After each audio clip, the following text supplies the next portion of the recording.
to have direct experience of that which is not thinkable, which cannot be put into words. Because for that which continues is obviously within the limits of time.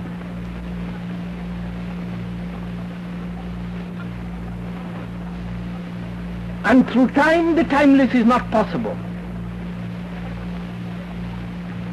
And therefore God, or what you will, cannot be thought of.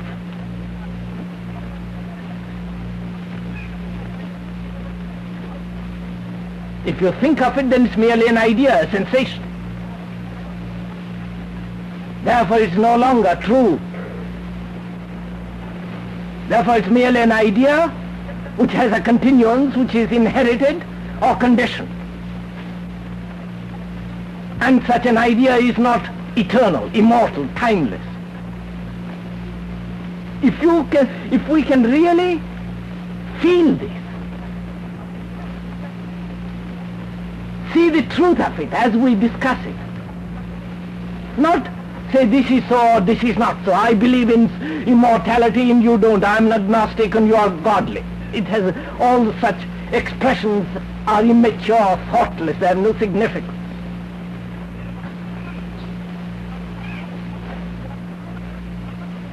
Because what we are dealing with something which is not merely an opinion of like or dislike, of prejudice. Because we are trying to find out what is immortality. Not as religious people or belong to some particular cult and all that rubbish, but to know that thing, to be aware of it. Because in that is creation.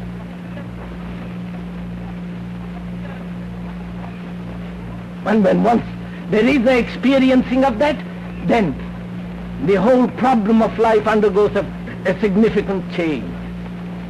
There is a revolutionary change. And without that, all the squabbles and petty opinions have really no significance at all.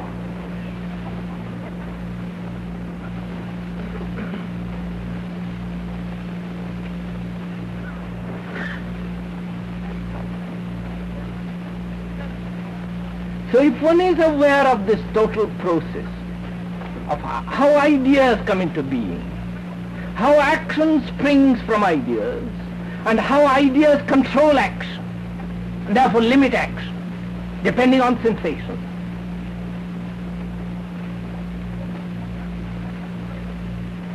Ideas, it doesn't matter whose they are, from the left or from the extreme right.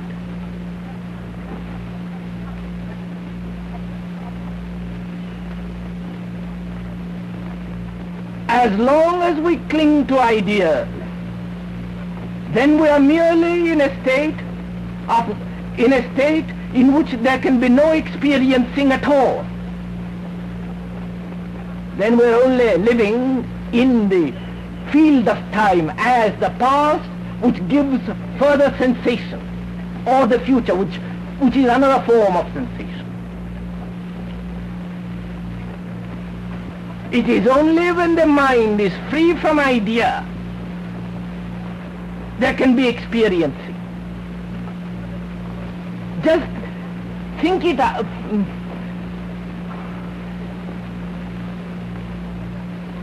Merely listen to this.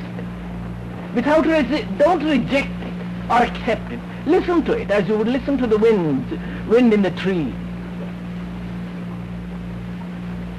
You don't object to the wind in the tree. It's pleasant. Or if you dislike it, go away. Do the same thing. Don't resist it. Just find out.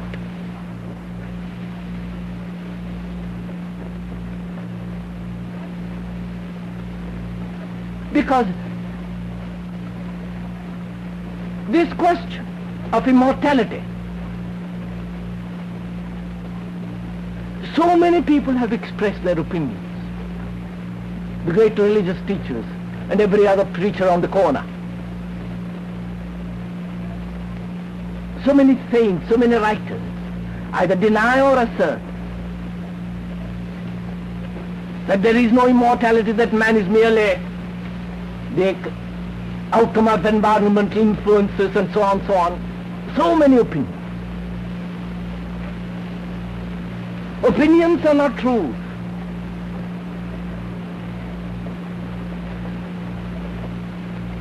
And truth is something that must be experienced directly, from moment to moment, not an experience which you want, which then is merely a sensation.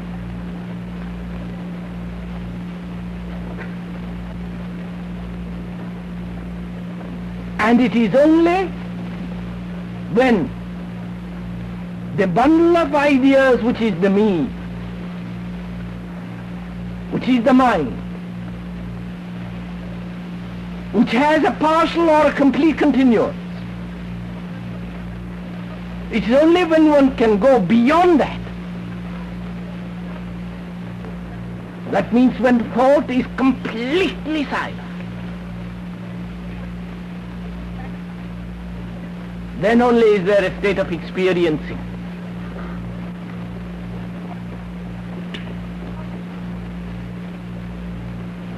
Then one shall know what truth is.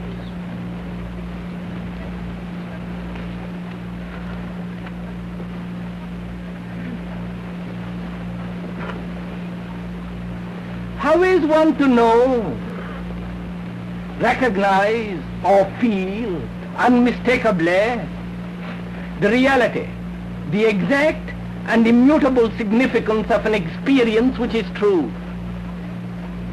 Whenever I have a realization, I feel that to be it. But someone to whom I communicate it would tell me I am merely self-deluded. Whenever I think I have understood, someone is there to tell me I am in illusion. Is there a way of knowing what is the truth about myself without illusionment, self-deception? How is one to know, recognize or feel unmistakably the reality, the exact and immutable significance of an experience which is true? Whenever I feel, I have a realization, I feel that to be it. But someone to whom I communicate it would tell me I am merely self-deluded. Whenever I think I have understood someone is there to tell me I am in illusion. Is there a way of knowing what is the truth about myself without illusionment, self-deception? Any form of identification must lead to illusion.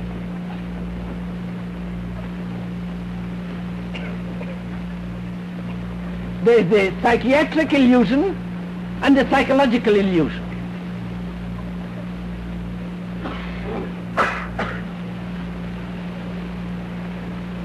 The psychiatric illusion we know what to do with. When one thinks one is Napoleon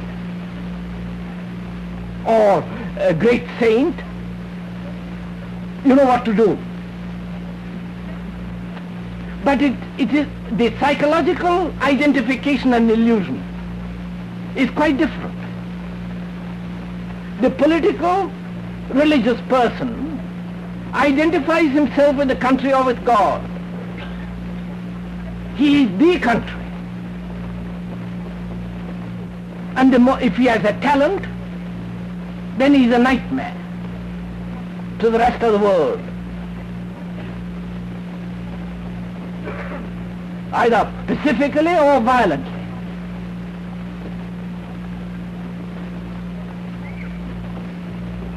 Then there are the various forms of identification. Identification with authority, with the country, with an idea.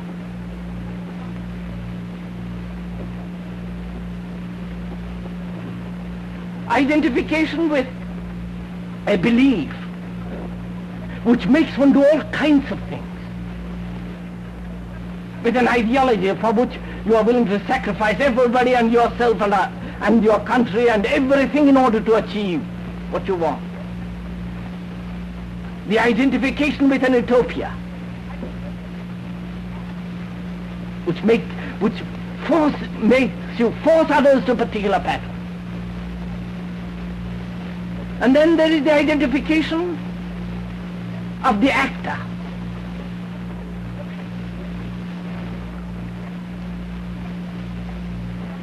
Playing different roles.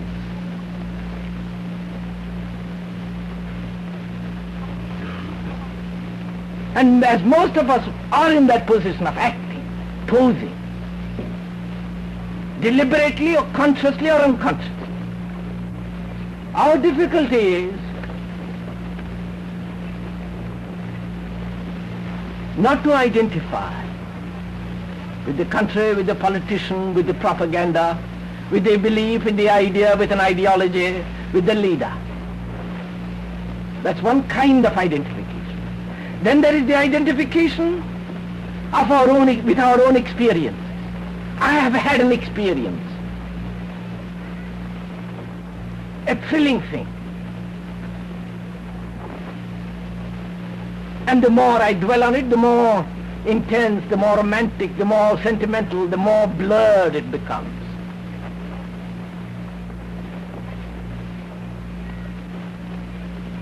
And to which I give name of God and, the innumerable ways of self-deception.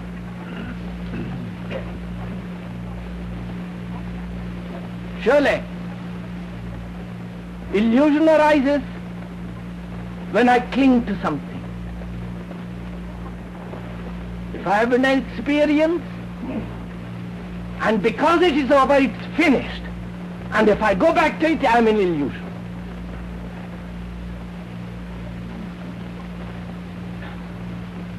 If I want something repeated and hold to that repetition of an experience, it's bound to lead me to an illusion. So the basis of illusion is identification. Either of the politician, of the religious person to an image or to a god, to a voice, or like a lot of us who have experiences to which we cling ardently. It is not to the experience we cling, but to the sensation of that experience which we had at the moment of experiencing.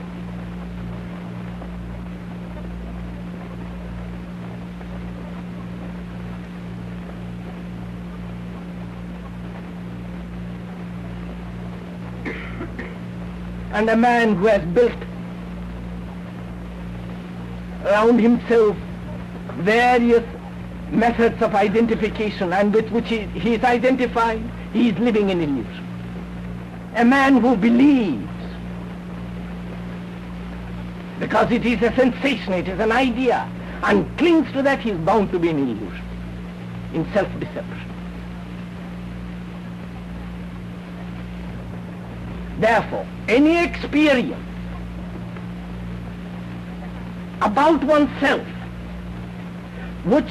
to which you go back and wish or reject it is bound to lead to illusion. Whereas if you experience and understand it and not hold to it, this desire to possess is the basis of illusion, self-deception. To think oneself to be something